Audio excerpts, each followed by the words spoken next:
Mm.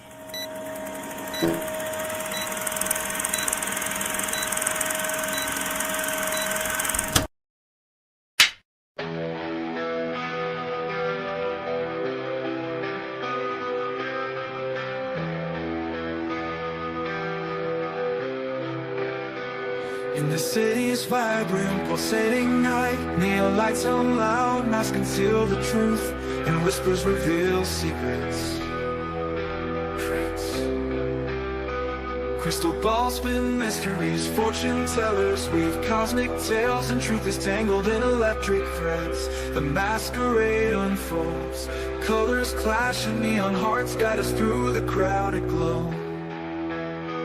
Fireworks explode in our minds, hidden codes wait to be found, and every flash reveals what's underneath.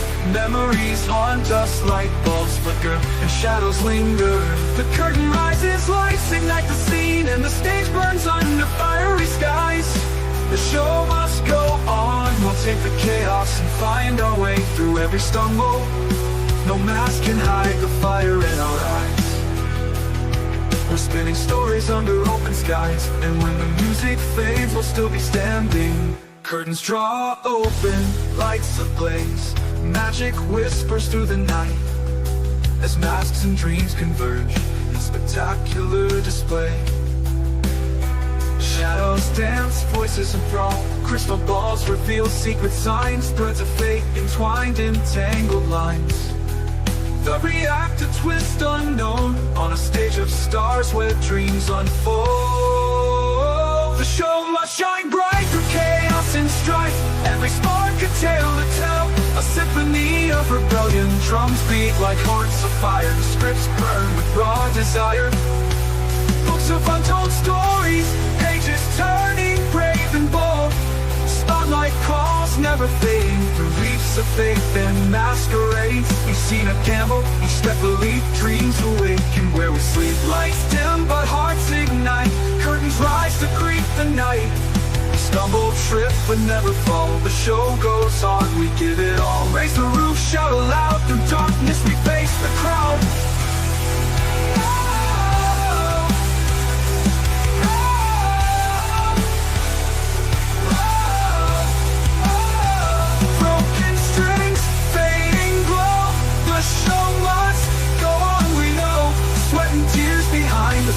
Dreams collide, we paint the stage with every scar. Each misstep makes us who we are.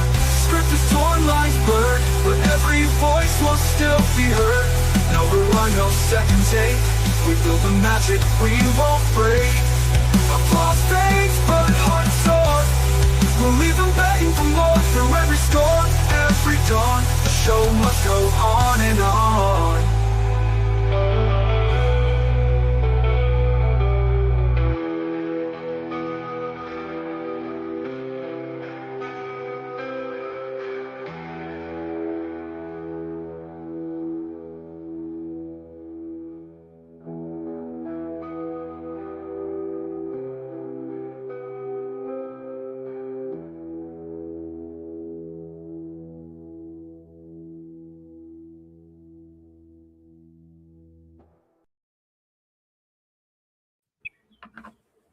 Well, hi everybody. Hi. Welcome. All right. Today's topic is best UFO movies and all that. And Pons, why don't you go ahead and say hi to everybody in chat? Then we'll start getting this going. I'll start with Sister Sarah's here. Hi, Sister Sarah. Oh, hi. Mid-sized Sasquatch is here. That would be a medium foot. Welcome to the party. Good to have you with us. Best I can do with such short notice. Esmeralda's here. Welcome, my lady. Superplex. Hola, mi amigo. Tug. What a surprise. Miss Emily Miller's here. Miss M. So good to see you, my lady. As always, Gary Carpenter. I guess you could say he's back. And I'm scrolling down. Freestyle is here. Welcome, Freestyle. So good to see you. And I believe that's everyone at the moment. Small crowd. Craig's here. It'll become bigger. But Craig's here. Yeah. Oh, Try not to laugh. hi, Craig. Yeah, hi, Craig. Hi, Craig. Craig. I knew he'd be here because the topic of anal probes were going to come up sooner or later. Yeah. Sorry if I missed your icon, my brother. Mm. So it's good to be here, everybody. It's great. So real quick before we get super started here, there won't be one of these shows on the 14th, but Tug and I and Esmeralda's friend will be discussing books, and she writes books about was it werewolves? Yeah, And then, werewolves. yeah, and Tug writes books about time travel and caves, so it's going to be great. And we'll look for that special coming up on the 14th at 1 o'clock my time. And maybe we'll get them together and they can collaborate and make a story about a time traveling werewolf. I would In be a down cave. for that. I would totally do that. So Go yeah, through a portal in a cave. I'll do an out of place solo show that night. There you go. Anyway, Right. let me be the first one to say welcome to UFO Man 10, the show. This is his first appearance on our show, and hopefully... Wait, this can't be his first appearance. On here, yes, on Sunday show, yes. It is? Well, welcome. So all the other times we're on Thursday nights, I could have sworn you've done at least one of these, but welcome and forgive my inhospitality. Yeah. You always say you've been on before because you've been on other shows with them. But this show, That's what I'm thinking of, yeah. we've only had, 3 or 4 guests. They also don't blend together into one big show. I know what you mean. Especially this week when you've been doing so many of them back to back. Yeah. It's been a busy week. That's for sure. All right. So, are y'all ready to just jump right into this? Because I'm dying to ask Tim a question. All right. Let's do it. So, Tim, tell us about all this crazy stuff going on. I hear it's UFOs being shot down. I hear we're being attacked from the Iranians and they're blowing missiles out the sky. Somebody said meteors everywhere. What's going on with all these sonic booms and flashes of light in the sky? Okay, first off, the sonic boom was tracked down as a fighter jet going faster than the speed of sound. So it made the sonic boom sound. Was that the one in South Carolina? Yes. I should have known it would have been a hillbilly from South Carolina that broke the rules. And the one that sounded like a bomb going off, they don't really know what that was yet. The rumor about Iran, no, that's not. They don't have missiles that can reach the United States yet. In fact, we took out a great percentage of their ballistic missiles that can fly almost to the U.S., but not quite here. In regards to UFOs, no one's really said anything about UFO encounters in regards to any of the sounds in the sky.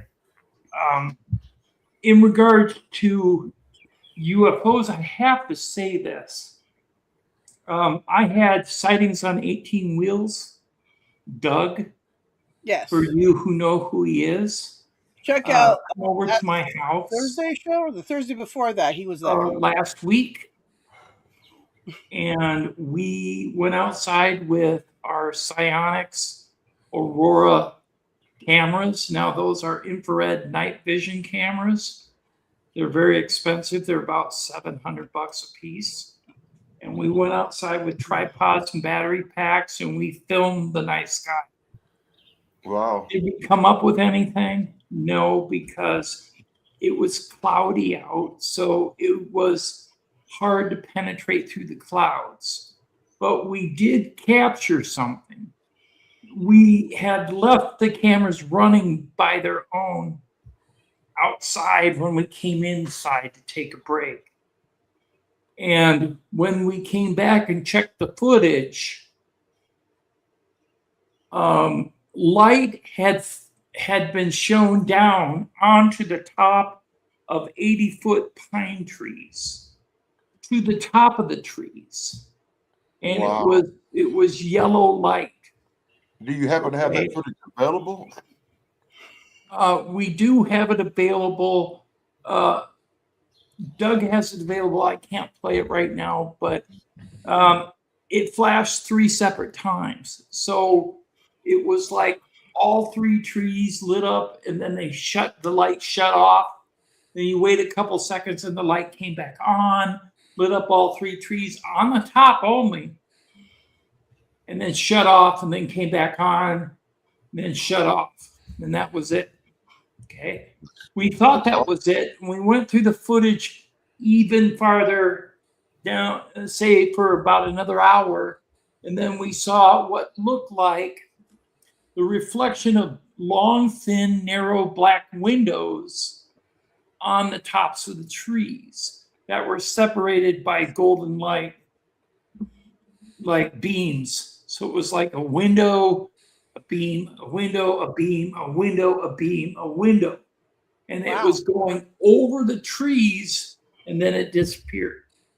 So whatever it was above us, casting its glow down onto the trees, and we don't know what it was because it was in the clouds. But it had to be huge because it covered about 100 yards.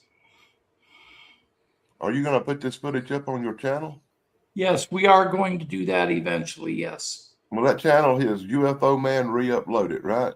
Reloaded. UFO there was a Man link Reloaded. earlier in the chat. Reloaded. Yeah, Hopefully Starkey somebody dropped all it these links in the chat now. Yeah, so Starkey dropped it in my chat. Anybody who's got a wrench over there in Ponz's, if you would drop it over there, that'd be great. I can't, but normally I did. With the government coming out and clarifying that there are UFOs, right? With all these UFO drops, which I have to say I am questioning right now because I have watched the second batch, which is 50 UFO videos supposedly. And I would say that 90% of them are noise. And what I mean by noise are birds, bats, balloons. They're not UFOs. They're not unidentified. They're identified objects. So why are they releasing them as UFOs? I don't know. I think it's all a matter of noise to confuse people who want the truth. See, we all really struggle to get the truth in the UFO field, but the problem is the government is only releasing garbage footage. They're not giving us the 4K images that they have. I totally agree. The ones they see in the skiffs. The skiffs are the controlled rooms where they don't have any cameras, any vents where people can hear through into the room, where it's completely sealed off, and then they go in there and they see the documents and they see the images and they see the footage. The people that are allowed are cleared by classification to go in there, right? They see this stuff, they come out and they can only tell about certain things, but they're not allowed to tell about the things that people want to know. So right now we're still in the dark. The only thing that I can say is, the only thing I can really say is when they came out today with the report on alien life being real, that's the first time I've heard a government official come out and say that aliens are here. They are real.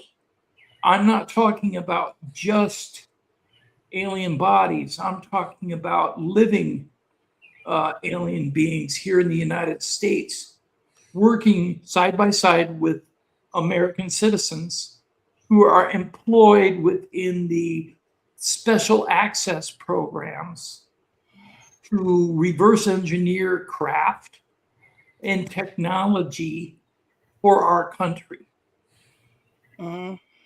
Okay, that's the first time I've heard that, because usually they keep it quiet because they don't want our foreign adversaries to know what we have or if we have any life forms helping us, right? So if you see how we've jumped from the F-16 to the F-35 to the F-46 fighter jet, that's all been done through reverse engineering. Right on. So, well, all right. So there you go. There's a little bit there of UFOs and stuff. So A little bit. maybe, well, if you want more, check out UFO Man for all your UFO needs for sure. It's hard to tell you everything because I've got Mm. decades of information. Right, yeah. So they can go find the rest of it on your channel. Snarky did drop the link in my end, like I said. So anybody, please grab it, subscribe to him, and we'll be doing a show soon, talking more about the stuff that's been released. So look forward to that. And so let's. I have to answer one thing though first, Okay. Sarah. Go for it. Superplex said aliens are in the cabinet, evidently. That's rumor and speculation. No one knows for sure. They think that the Orions that look human, they wear dental implants because their teeth are larger than ours. They wear dental implants to make their teeth look like ours. Their eyes are violet around the center of the eye rather than white. So they have to wear special contacts, make their eyes look right. And they have to dye their hair because their hair is white. And they have to dye their hair to fit in. But the Orions are about our height. Okay. And they speak English and they can talk. Okay. They're also telepathic.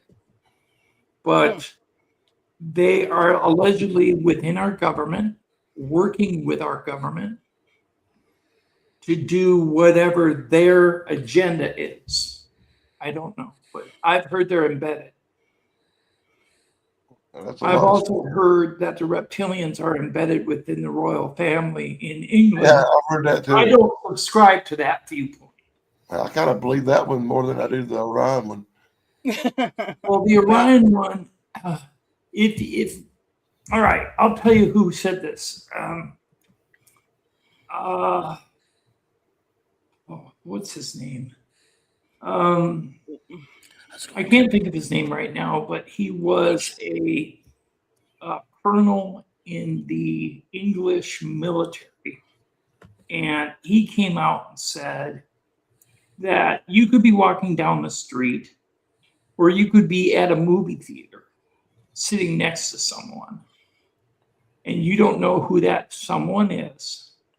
But that someone could very well be a non-human intelligence from off planet or from a different dimension, and you would have no clue because they look like us, they move like us, they're dressed like us, etc.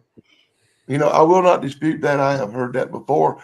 I heard that from my grandfather 40 years ago. Exactly. He told me, my grandfather told me that he fought aliens in World War II, but you couldn't tell they were aliens because they were wearing German uniforms. They looked just like us.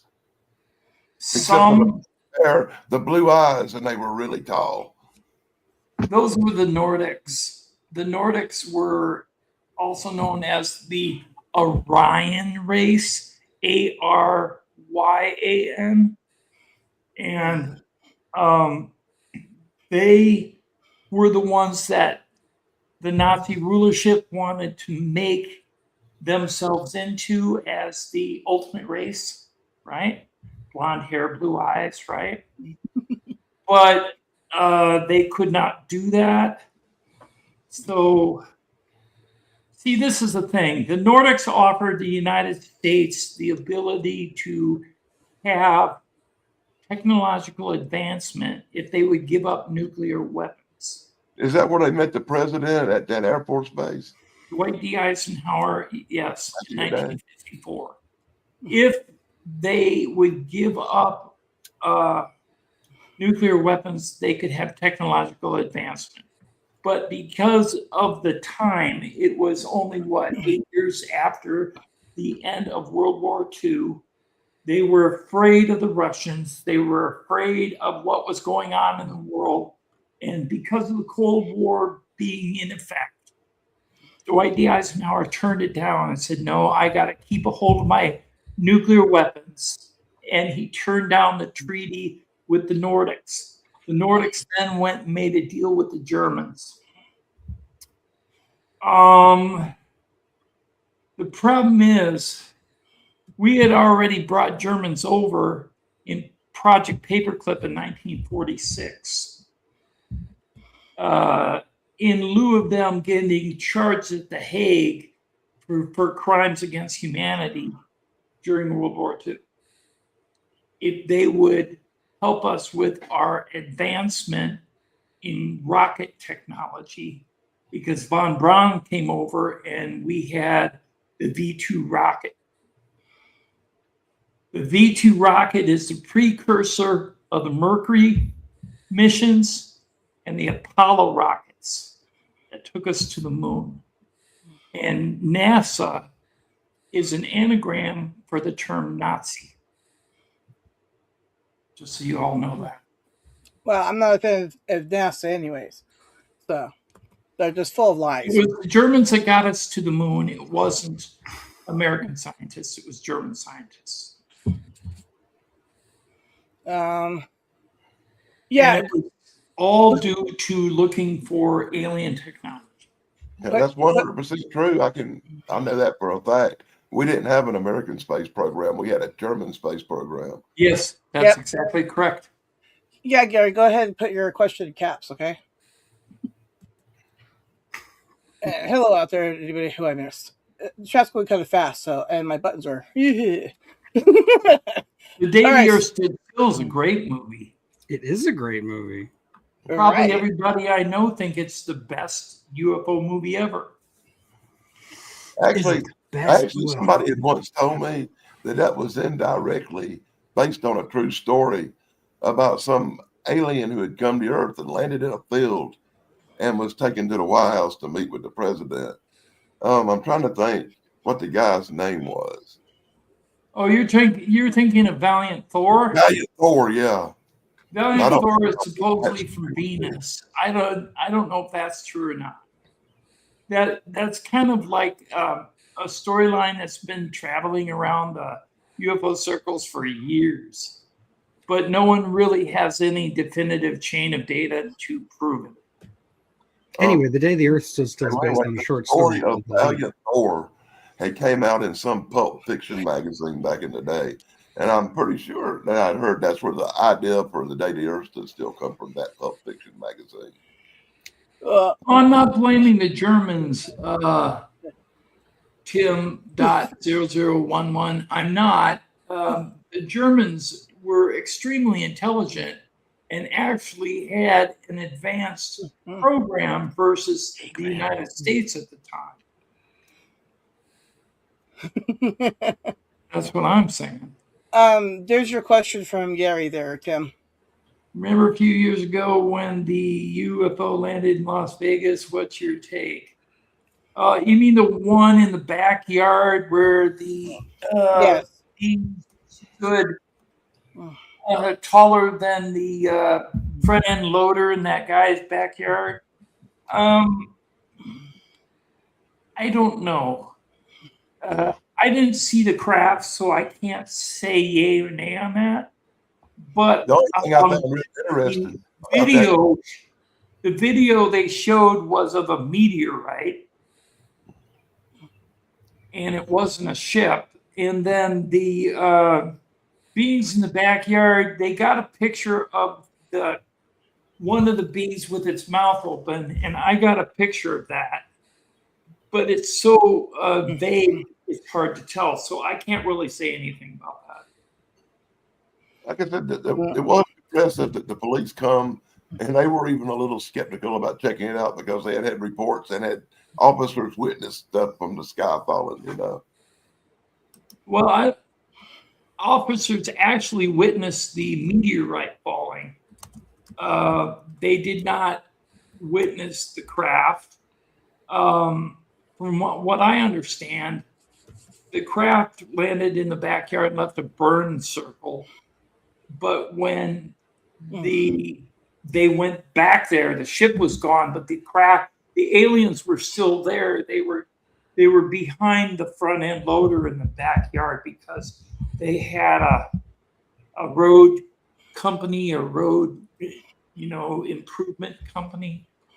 And I saw like a satellite image of the area where they said it happened, right kind of in the middle of a town area. And I was thinking to myself, if the UFO was going to land, would you really land in the backyard of somebody in Las Vegas? Why? And plus, I have a real trouble trusting what anybody from Las Vegas says. I look at it this It was way. bound to come up sooner or later. Right? I have a question about this. This is my question. If they have the technology to cross distances or travel through wormholes or travel interdimensionally, why are they landing at all? Yeah. On Earth? Because we are so backward.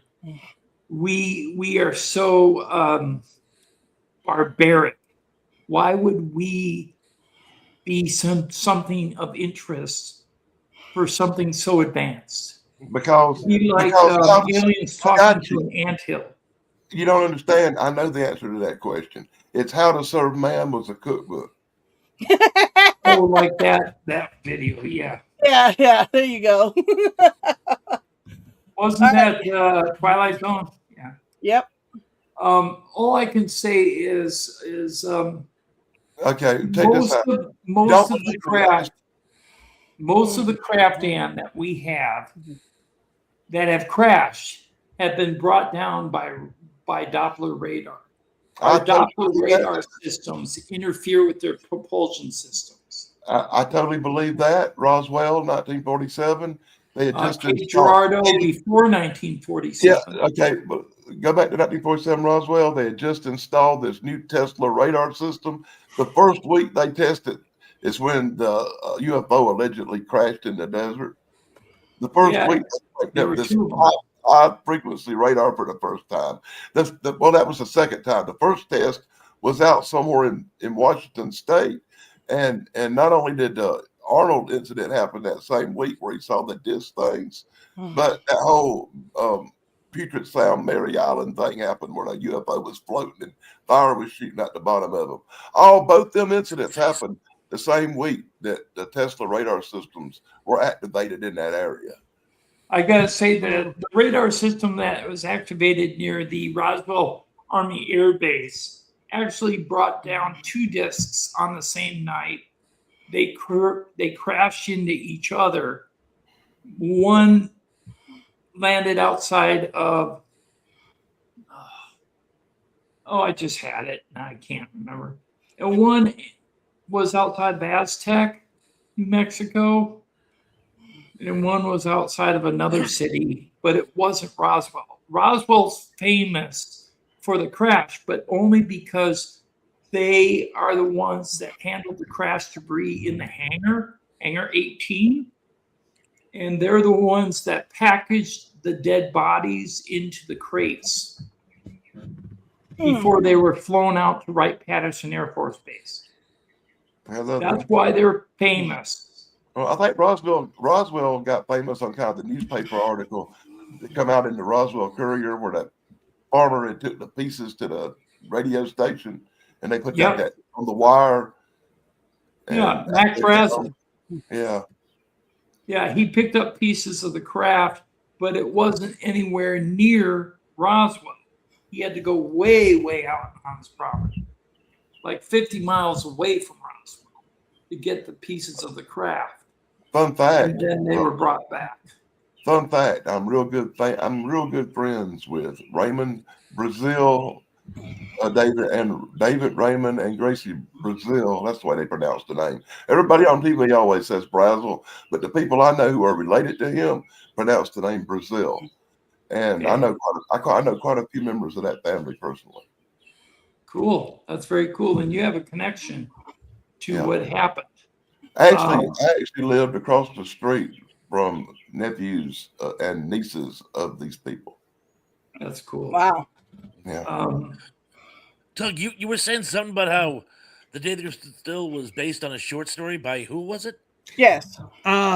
It was based on a short story by, hold on a second, I just looked it up earlier. You guys have to scroll up. Harry Bates, Farewell to the Master, which the whole point of the short story was that Gort was the master and Klaatu, the human, was actually the servant. I'll be right back, guys. Oh, sure. I never knew that. Really? That's I never knew that. That's a big difference. Was it like Hollywood made them say no, we can't have the human be the slave. You have to have the robot be the Well, when Kurt Siodmak, who wrote the screenplay, got a hold of it, he decided he wanted to tell his own story that was like loosely based on the short story, and kind of just did his own thing with it to basically talk about the Red Scare without talking about the Red Scare. Yeah, well, that happened a lot back in the day. Remember, he wanted to talk about McCarthy without winding up on a blacklist. You know. Oh yeah, there you go. That did happen a lot back in the day. Remember, they changed for sure. The thing from outer space turned into a giant carrot. Carrot, yeah, I giant know. carrot. Yeah, Well, It wasn't that way in the book. no, not at all. The book is actually a lot closer to John Carpenter's The Thing. Yeah, in fact, I think John Carpenter did that deliberately because he felt that while Thing from Another World is good, it really lacked connection to the source material. Yeah, it has almost nothing in common with the story. Yeah. Still a great story. Thing from Another World is good, but I'm guessing it had to do with special effects technology at the time. They really couldn't. Probably, yeah. Mhm. And back then in the early 50s, before the 50s sci-fi boom, which was in part inspired by The Thing from Another World, nobody took sci-fi seriously, like at all, except for maybe George Pal. You know, Yeah, it was kiddie crap. yeah, exactly. So Hollywood basically just said, whatever, make it a romance story, throw in an alien and that's about it, and make an evil Soviet guy. You know, Yeah, I think gotta have one of them. back when movies first come out in the silent era, they had quite a few silent movies that were science fiction or horror based that did really well back in that time. But I think that the thing about well, yeah, sci-fi was big in the 20s, and then a little bit into the 30s, and then it kind of died off until the 50s. There was like another boom in the 50s, and then it died off again in the 60s and 70s. There was sci-fi. There was some great sci-fi, but it wasn't mainstream like it would become in the 80s when it just everything became sci-fi. I think horror took off a lot faster than sci-fi did in the 30s, it did. 40s. I think in a huge part of that, I think you could thank Rod Serling. Yes, Because most definitely. Science fiction, an intellectual pursuit again, which is ironic because he was doing social commentary. He just needed a sci-fi distancing effect. Yeah, the same thing Gene Roddenberry wound up learning right after that. Yeah. Exactly. So I think Serling had a true love for science fiction. Oh, he did, for sure. But he didn't set out to make a sci-fi TV show when he made The Twilight Zone. That just came about because, yeah, he wanted his social commentary, but he wanted to do it in a form that nobody would mind. Right. He could hide it. Let's say that most science fiction writers are ahead of the curve. Oh, absolutely. They take things that they hate about present day and see what's going to happen if we keep doing them in this futuristic setting. Well, yeah, one of my favorite books as a kid was Fahrenheit 451, right? Love that book. Love that movie, right? And, because me not reading so well, I'm like, books, no thanks, really, right? And then once I watched that, I was like, I see the value of books. That taught me that. I was a little kid and taught me that. Yay. She hasn't read another book since. No, I've been reading I was lucky when I was really young. I loved books, but I didn't really have time to read. So I was really lucky to come into age of having a car right when the cassette decks come into trend. I had a cassette deck in my car, and I learned the incredible value of an audio book on cassette that I could just slap in the car and listen back and forth to work or whatever. Thank you, Indy. Yes, I knew his name was different. Somewhere it was a wonderful thing.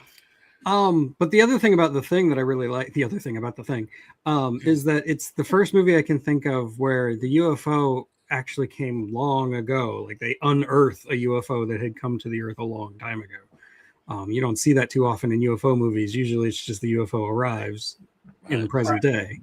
It's kind of neat. Not revisiting it. Right, exactly.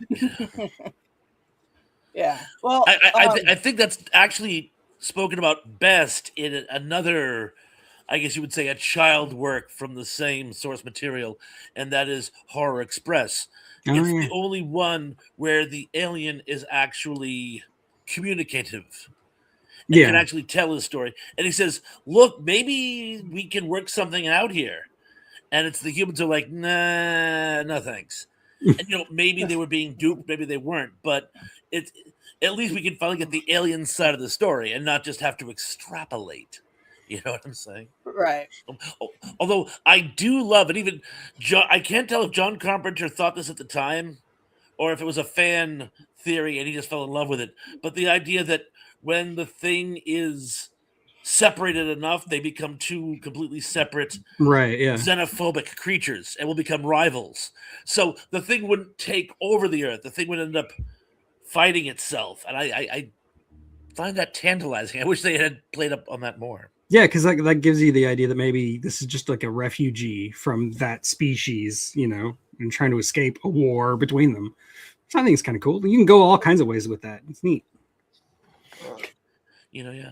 And there was a Twilight Zone, and maybe I'm reading a little too much into it, but it kind of reminded me a lot of The Day the Earth Stood Still. It's set in Mexico, and it's a wounded alien who, in many ways, takes on a Christ-like persona. Yeah. And that I always thought was also inspired by The Day the Earth Stood Still. Well, The Day the Earth Stood Still is 100% a Jesus metaphor. They even name him exactly. His alter ego is Carpenter. Yeah. But there's no alien abduction in any of these movies we've spoken about so far. Yes, Lovecraft came first before the famous sci-fi writer editor whose name I can't remember off the top of my head. The guy who wrote there, who goes. Are we ready then to get started on the list? Wait a second.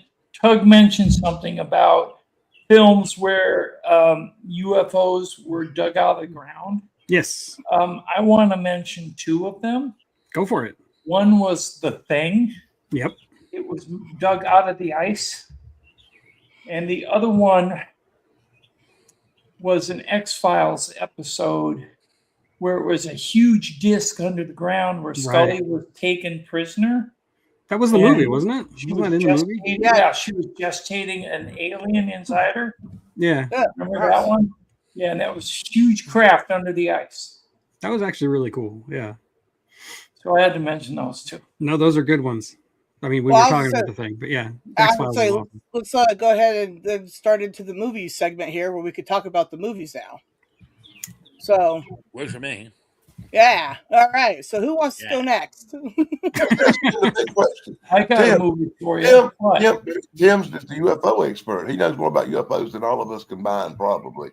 Tim, of all the movies you've seen, which one you think is closest to reality? Probably the one that's coming out on June 12th, which I do have a trailer for, which I can play. Well, that sounds good. So here it is. Play it then. Yes, I know. I can see them.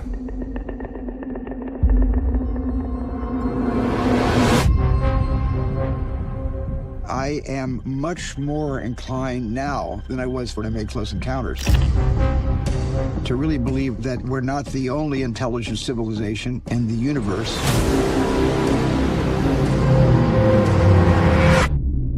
What did you steal? Secrets. People have a right to know the truth. This is a story about us, all of us. Good morning, Kansas City. Up against the most extraordinary event in human history. What's happening to me? I'm frightened. I'm frightened out of my wits. You don't need to be. You have someone else. Daniel Kellner. Who is this? Do not go back to the house. They found you. I don't know who you are, but they're gonna kill you. The human race cannot accept what we know. We need to stop him any way we can. What am I doing? What am I doing? What am I doing? What am I doing? This 79-year cover-up of the truth has to end. We're interrupting our coverage. How will disclosure change us? I believe for the better. It will remind us of our capacity for empathy, and that there is something bigger out there than just ourselves.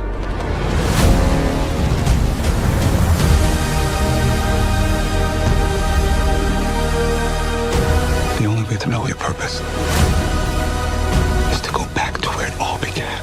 I know you.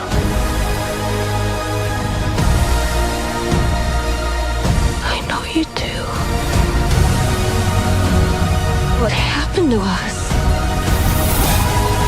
I used to say to myself, wouldn't it be wonderful if all of this turned out to be true? I'm now thinking, wouldn't it be wonderful for people to know They're coming. all of this is true?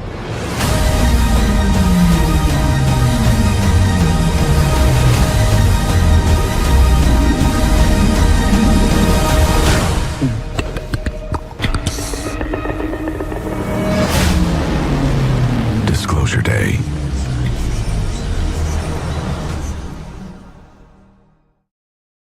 So That are the one. antlers like antennas so it can communicate to the mother? I think it's a metaphor for like No, that's what she deer- remembered happening when she was a kid. She remembered it was a deer, but it was actually an alien, and her brain just like connected those dots. I think Right. I that's get what a deer, and it has antlers like this. Damn. Yeah, they were screen memories put in to block out. exactly, yeah. Oh, I Well, get it. I'm So looking you forward to smartass. seeing that movie. Look, everybody, there's a movie I want to see. I want to see that movie. Yeah, the big hubbub on the internet is whether or not it's actually a direct sequel to Close Encounters of the Third Kind, which it kind of looks like it. If not direct, it's at least a spiritual sequel for sure. Well, I mean, is there going to be he a says- Mosquito Mountain? Because I kind of need that. It's I going to be want- really, This is important. really hard to beat Close Encounters of the Third Kind. It's almost Yeah. very difficult. Yeah. I actually watched kind of an a- independent interview of Steven Spielberg, Spielberg, and and he said, that he's telling more of the truth than people realize. That he has been given clearance to tell the truth in this film. "Cool." I there you tried to go. watch an interview. I tried to watch an interview with him, but I swear to God, he went off. He went off talking about directing the first episode of Columbo for 45 minutes, and I couldn't take it.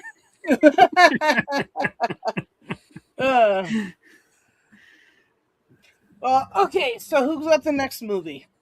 Well, what about War of the Worlds? Why don't we talk about War of the Worlds? Oh, the original? Because that's good. Yes, I don't want to talk about Spielberg because that was the one Spielberg UFO movie I don't really want to talk about. Yeah. Okay, so the original one, that's good. We like that. Yeah. Continue. I mean, it's a classic. It's an absolute classic, and I'm still terrified by the sound effects of that movie. Now, I remember watching it. I don't know what scared me the worst when I was a kid about War of the Worlds. The horrifying aliens that come and destroyed us, and there was nothing we could do about it, or the fact that us humans were just so nasty we kill aliens. Well, we kill ourselves too, so we just kill. But yeah, we're too dirty. That was the moral of the story. We're too dirty, and it's our dirtiness that saved us. Yay! There's always this theory that just because the aliens are far, far, far more advanced than us, that they would somehow have a greater intellect and understanding and empathy. And I'm not entirely sure that's true. I think it could create a certain Distance, separation. For sure. Yeah. You It's know, the whole it would be anthill like, and Found out. Africa thing. Yeah. They found Exactly. out. They come here and they find out Earth's one biggest secret: that the Earth is the only place in the universe where germs that kill you exist. That seems evolutionarily unlikely, but it's a great metaphor for what H.G. Wells was trying to say with his book. Yeah. He's saying it's the little things that we overlook that are our undoing, no matter how powerful we think we are. Right. And I find it very ironic that there's a huge religious angle in the George Powell movie, and we've talked about this before, but I don't know if all our constituents know it. H.G. Wells was, of course, a profound atheist. Devout, even. But he has only himself to blame. He's the one who put the line in there about God and his wisdom leaving them on the earth, you know. Yeah, and that's It's in the book. I suppose you're right. I always found it ironic, you know, like was he being tongue in cheek there? Or, probably, you know. because even in the original story in the book War of the Worlds, like he does have that scene in the basement with the crazy religious nut who is probably the best part about the Spielberg version is Tim Robbins playing that character, but he's not religious. It's a different kind of character, but he's still crazy. He's kind of a Flaco, but yeah, it's possibly the most interesting part about the whole movie. It certainly isn't Tom Cruise. Yeah. Hey Tim, did you get a chance to interview the guy from Fire in the Sky, didn't you? Travis Walton, yeah. I think I saw you talk to him for a while.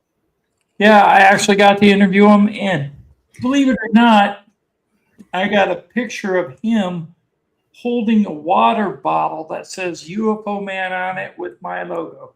That logo. That's pretty cool. Yeah. And that's the guy from Fire in the Sky. Yep. Well, a lot of people watching might not be familiar with that story. You want to run us through Fire in the Sky?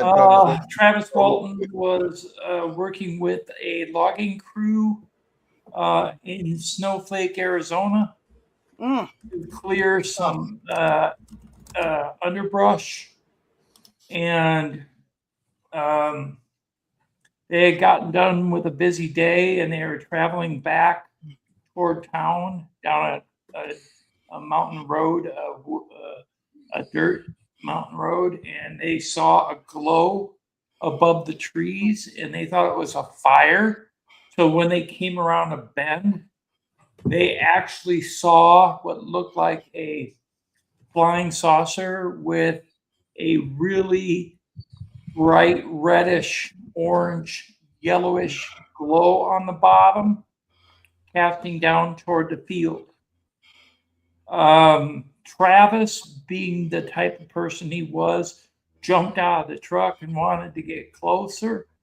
So he went down into the field while everybody else was yelling at him not to, because they were freaked out. He wasn't. He walked down into the field. He walked under the craft and he was looking up at it. And all of a sudden the light got bright and it shot a beam of light out, hit him in the chest and knocked him backwards. Then the guys in the truck thought he had been killed. So they took off down the road, freaked out in the truck, drove away.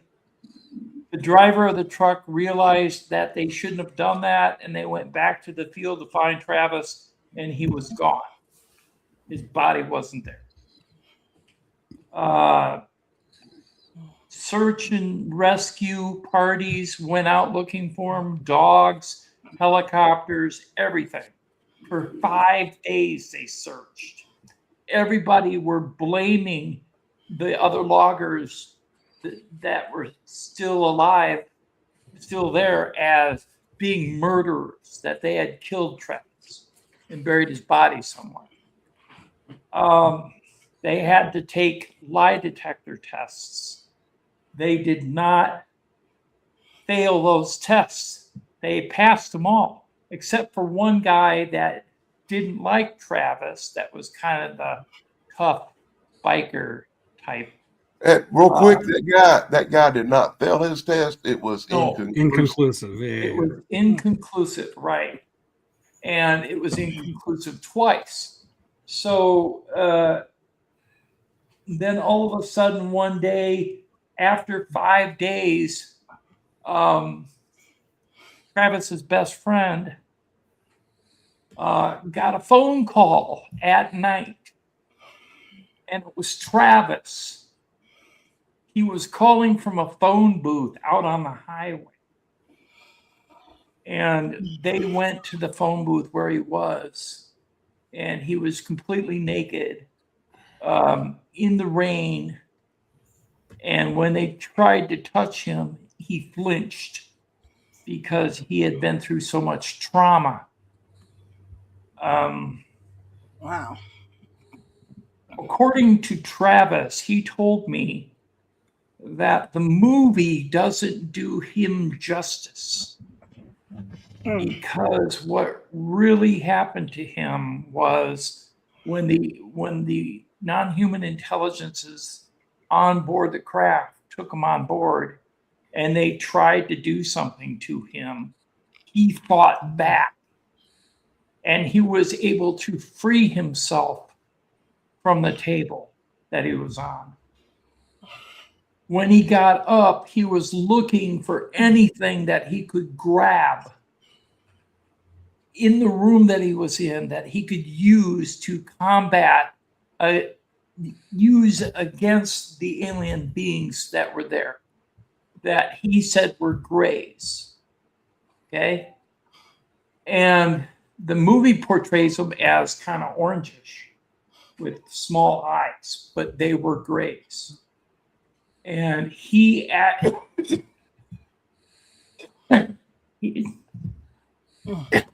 excuse me. He actually hit one with bat or something like bat, tube or rod. And when he hit it, the creature fell down on the floor. Okay. And his chest had come open a little bit. And part of his chest revealed what looked like circuits and wires, which indicates that he wasn't totally organic. He may have also been bioengineered. So he was able to get out of the ship and get back to humanity.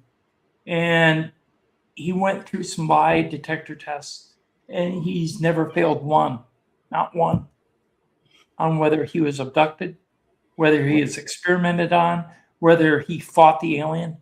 Hadn't he had like 30 or 40 lie detector tests over the years? I don't know about 30 or 40, but I do know of about 5.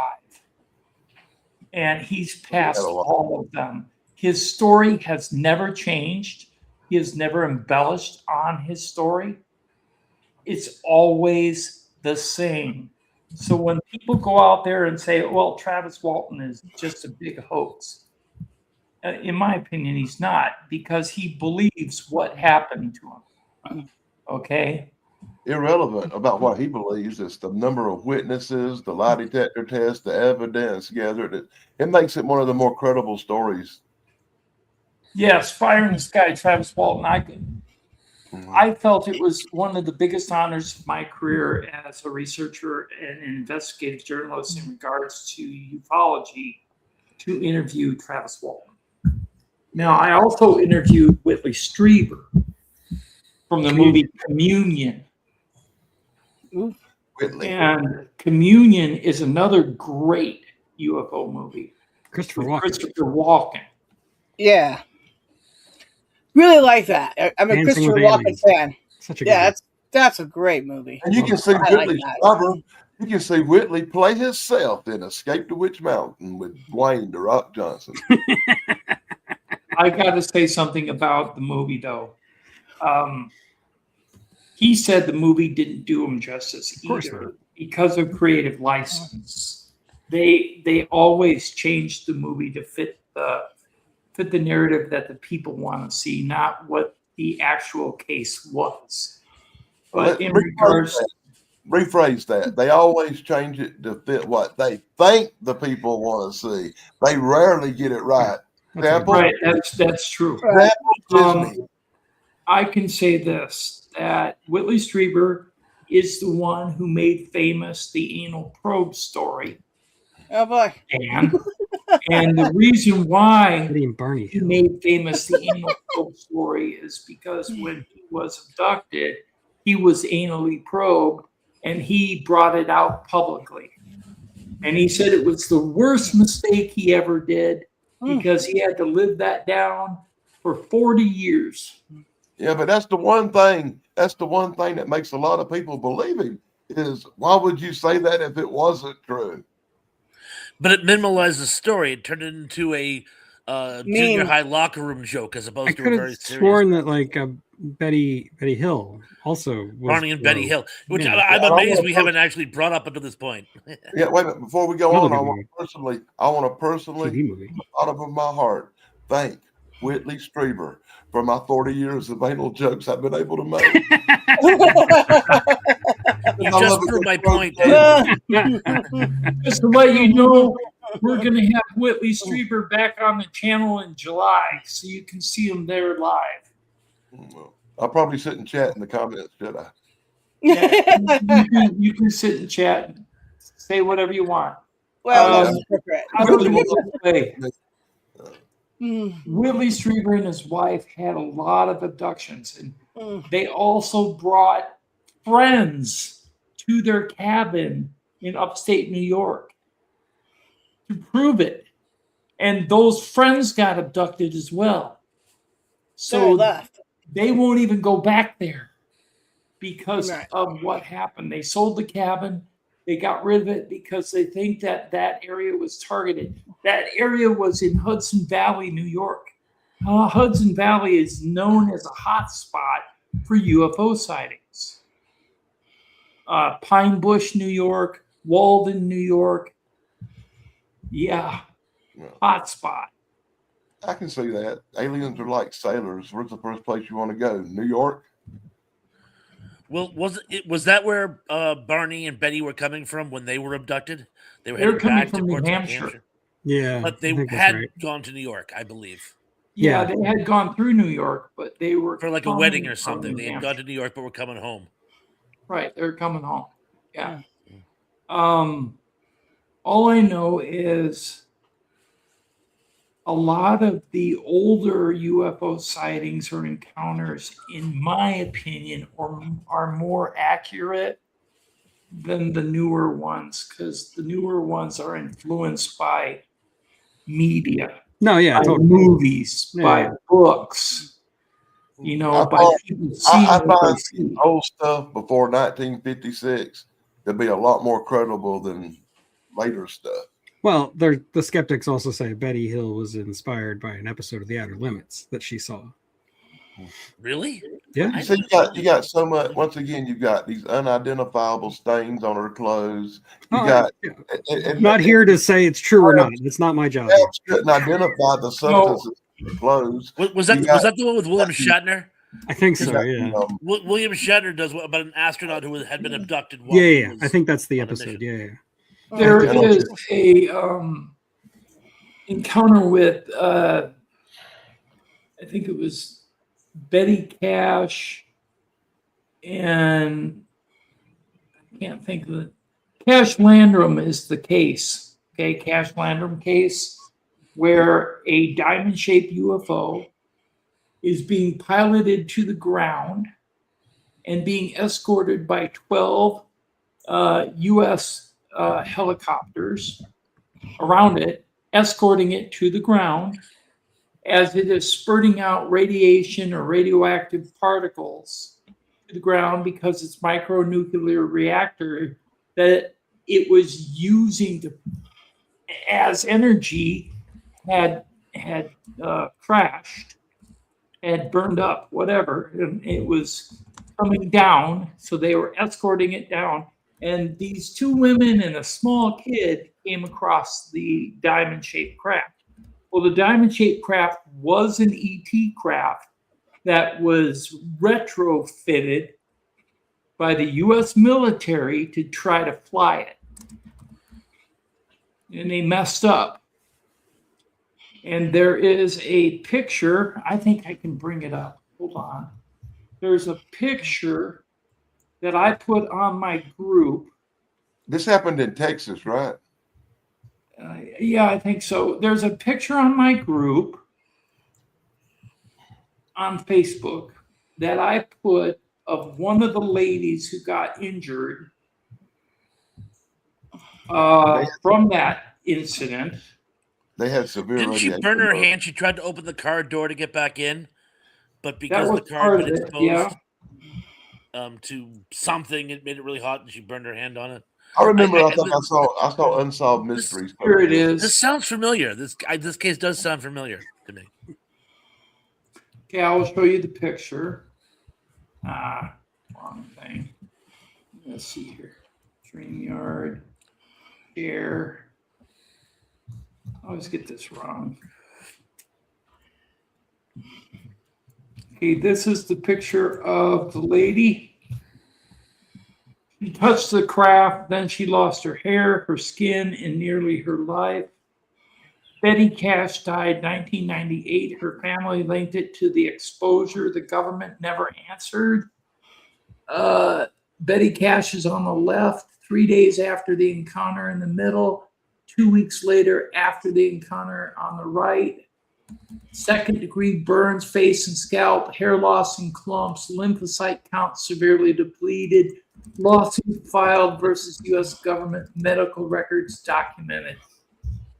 That was from a UFO, a real UFO piloted by American pilots using a micronuclear generator that crashed.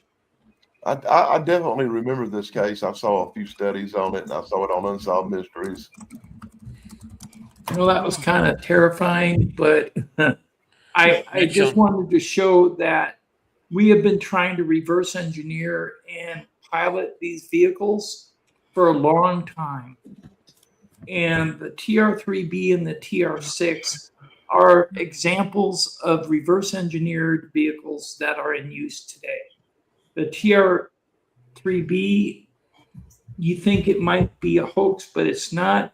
If you look for its atmospheric exhaust trail, it will look like a rope with a bunch of pearls on it. And I have actually seen that rope go over my house. Wow. That's cool. That's when it's starting up.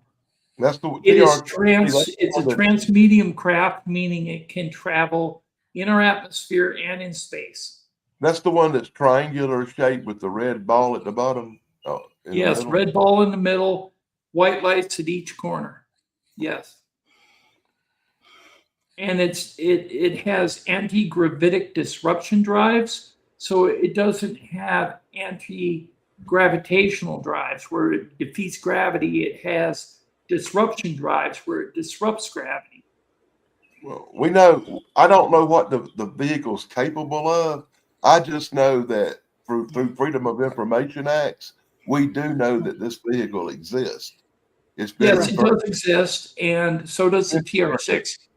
Yeah. The TR-3B we had 8 of them active by 1994, and by 1996 we had the TR-6, which is, well, first of all, the TR-3B is 300 feet long on each side of an equilateral triangle. So you're looking at the size of a football field on each side, right?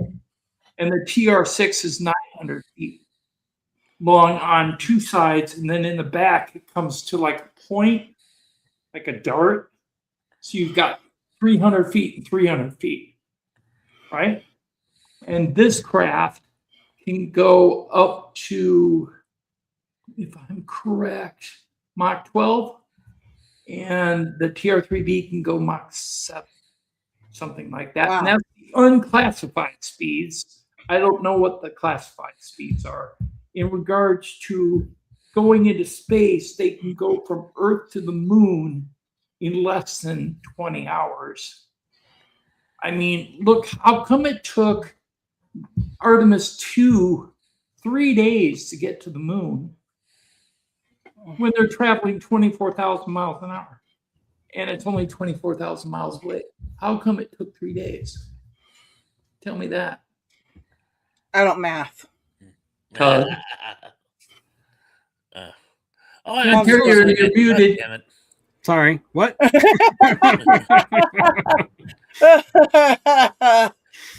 All I know is this: we do have craft. Now, there's something I checked on once because I always wondered. When you get a patent for something, Thrash. Mhm. Are you frozen? Are you there? Yeah, I'm sorry. I'm having Al coming again. I'm having Hi, Tony. technical difficulties tonight. I think I'm gonna have to bail, but I will answer your question before I go. What was your question, Tim? The question I have is, don't you have to have a working prototype if you get a patent?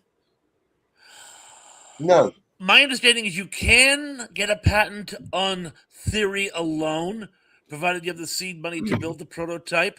I believe there may be more steps involved in that case, but I do believe it is possible you could patent the working theory to a proposed device. But it has to be a working theory, correct?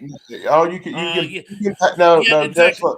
No, listen to me. What? Tesla has patents back in the day for devices that were theoretical that he never even put any effort into inventing, but he patented the idea. Patent You law know, has That's what I changed said. in the last 120 years. So have a yes, patent. no, but I believe you can have a theory.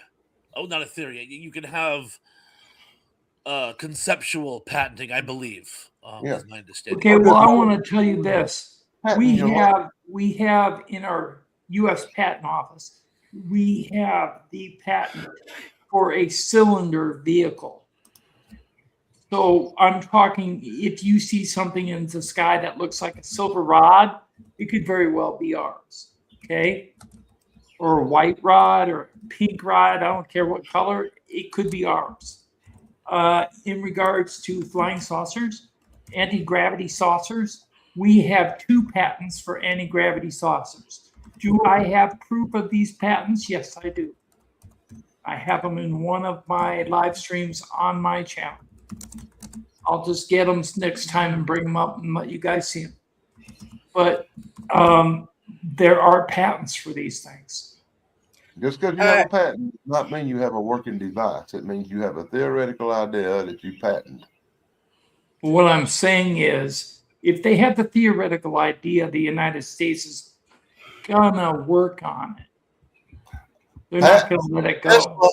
Tesla has a patent for a death ray that he never got a working. No, I'm aware of Unless you that. believe that was what Tunguska really was. Yeah. But I hate to be a party pooper, guys, but I'm having computer issues over here. I can't get Streamer to work, so I don't. That computer's overheating, is what I'm trying to say. okay, if you need to drop out, I can help. Well, I'm just. So we only got like 10 minutes left. I hope. Yeah, so I'm just letting you guys know that. Yeah, when it's time to end it, you'll just have to hit the end stream for me, Tim. Yeah, well, I want to say the one phones aren't last thing, working. then I'm gonna drop off to Close Encounters of the Third Kind. I wanted to say Andromeda Strain was a good alien flick. That's an excellent Most alien movie. people Yes. don't know that's Alien. The Abyss, Predator, Invasion of the Body Snatchers. I liked Hangar 18. Hangar 18 is one of my favorite. That's a good movie. Yeah, I like it. Cocoon.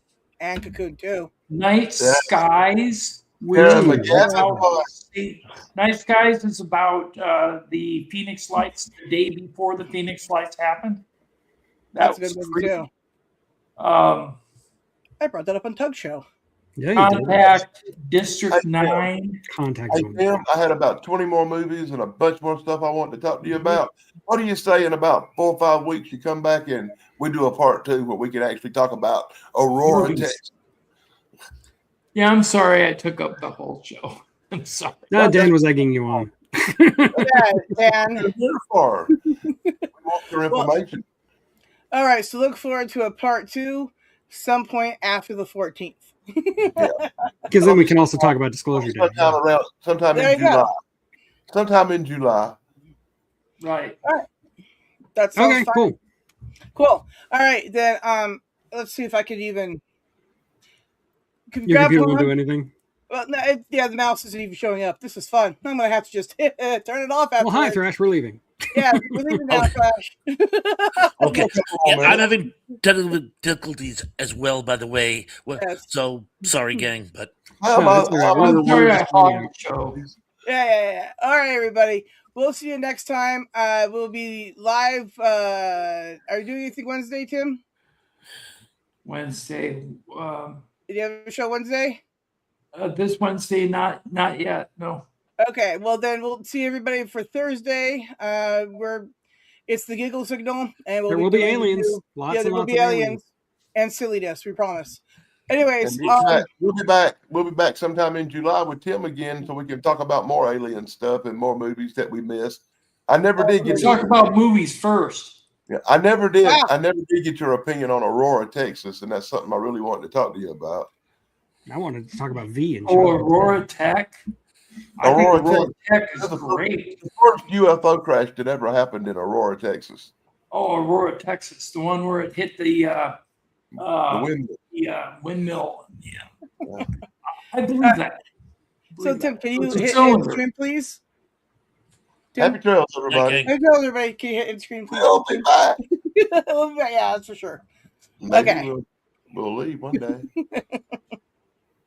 All right.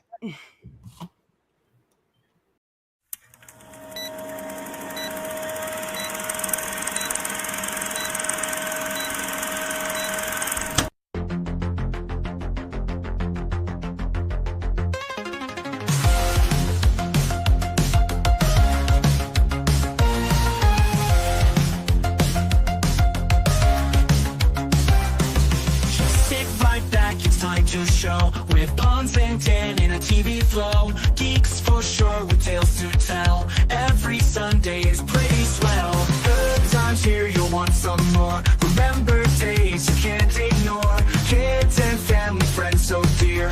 Join us now, the crew is here.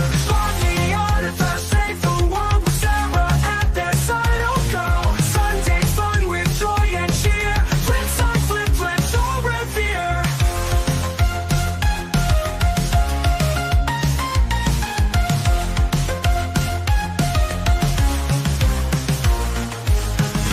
Shows from days gone by. Epic moments never die.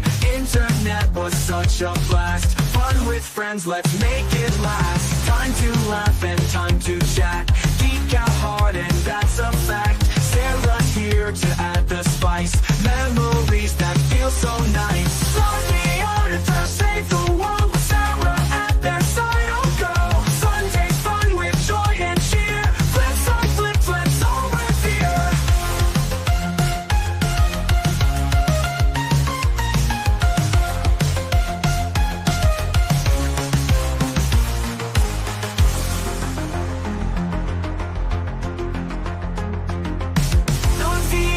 Save the world with Sarah at their side. Oh girl, Sunday's fun with joy and cheer. Flip side, flip, let's all revere.